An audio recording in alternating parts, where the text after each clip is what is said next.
Hi, my name is Schyler Church. I am a California real estate broker as well as a member of the education department at Accredited Real Estate Schools. We provide the course requirements to be eligible to take the state exam in California, as well as varying levels of preparation so you're prepared to actually pass the state test. And we're going to be talking about practice questions to help you prepare for this state exam. So let's just dive in.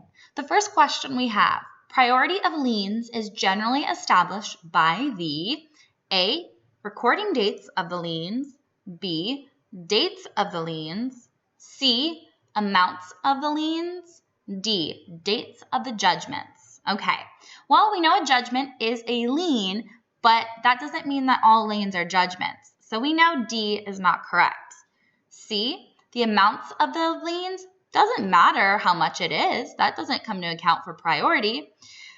Dates of the liens, yes, that's important when the dates were, but A, recording dates of the liens. Okay, so what is the usually establishes priority?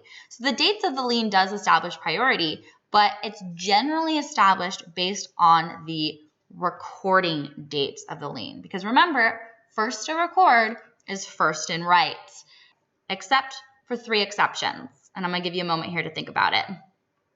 Remember, taxes, mechanics liens, and subordinated loans.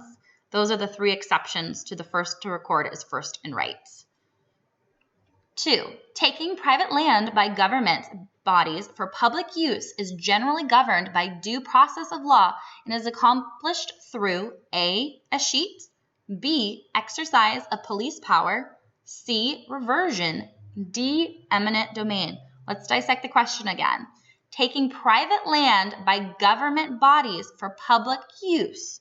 Okay, so this should automatically be making you think of something where the government is taking private land and making it public use, and it's generally governed by due process of law. And how is it accomplished? Well, we know it's not accomplished through escheat. That deals with if the property is, for instance, somebody passes away and there are no heirs, then the property will escheat to the state. That doesn't mean that the government is taking private land for public use. Exercise of police power. No, police power is used for zoning. Reversion, that doesn't have to do with this.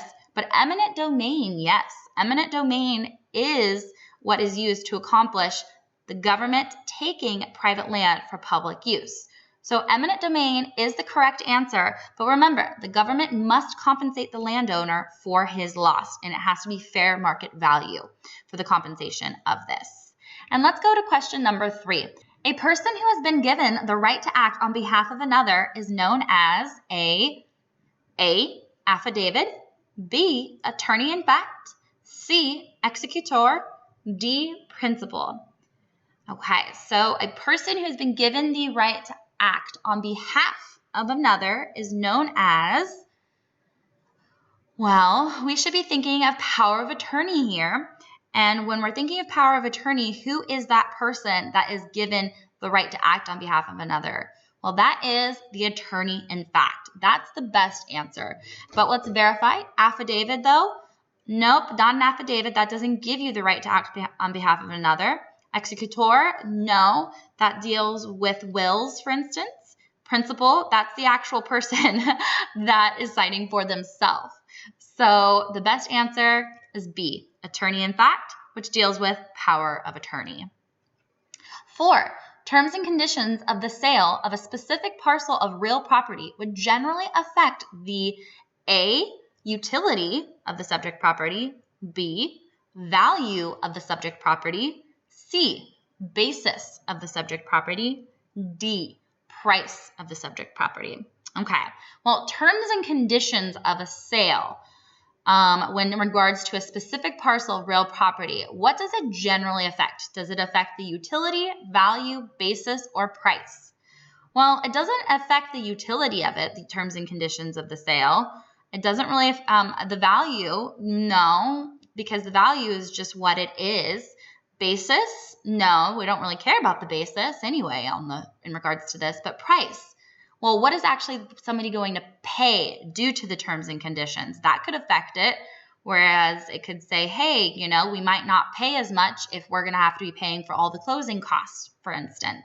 So the terms and the conditions of the sale of a specific parcel of real property would generally affect the price of the subject property. So what the buyer is actually willing to pay based on the terms and conditions, because the value will always remain the same, and utility too, regarding the and the basis, that doesn't have anything to do with it in regards to the terms and conditions of the sale, but the price, that can change things, as well as if there are repairs being completed, for instance. So the price, what the buyer is actually going to pay.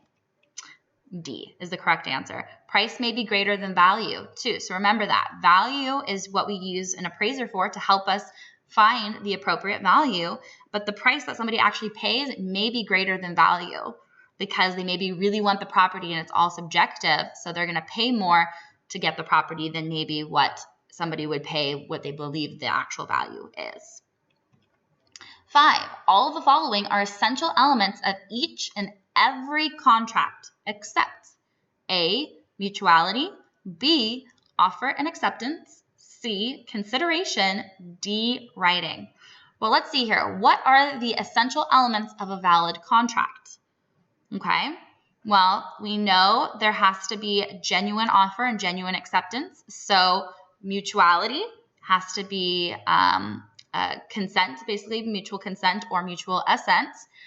And there also has to be consideration, so something of value, and the capacity to contract, of course. So those are the 4 required elements of each and every contract.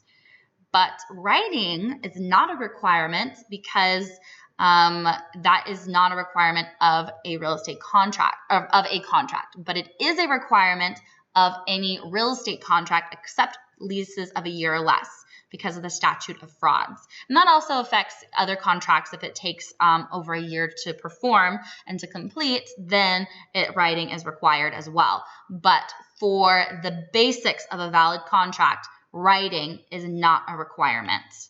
So writing is not an essential element unless it's a real estate contract. All real estate contracts except a year or less, then it's a requirement, but not of each and every contract. So they're just saying a general contract here. Remember, valid contract, the 4 essential elements of any valid contract: competent parties, so the capacity to contract; mutual consent, mutual assent, so mutuality, as well as genuine offer, genuine acceptance; lawful objective, we forgot about that one, and 4, sufficient consideration. So remember, something of value does not need to be money, for instance. It can be a service, active forbearance. It's just something of value. And then for real estate contracts, it does need to be in writing, but not every contract needs to be in writing. But for real estate contracts, except leases of a year or less, those then all need to be in writing. So make sure to keep that in mind. Thank you for watching. If you have any questions at all, feel free to contact us at Accredited Real Estate Schools, and we'd be glad to assist you. We're here to help you with your journey to obtain your California real estate license. So feel free to check us out online, give us a call, or send us an email. And also make sure to subscribe to our channel. Thanks for watching.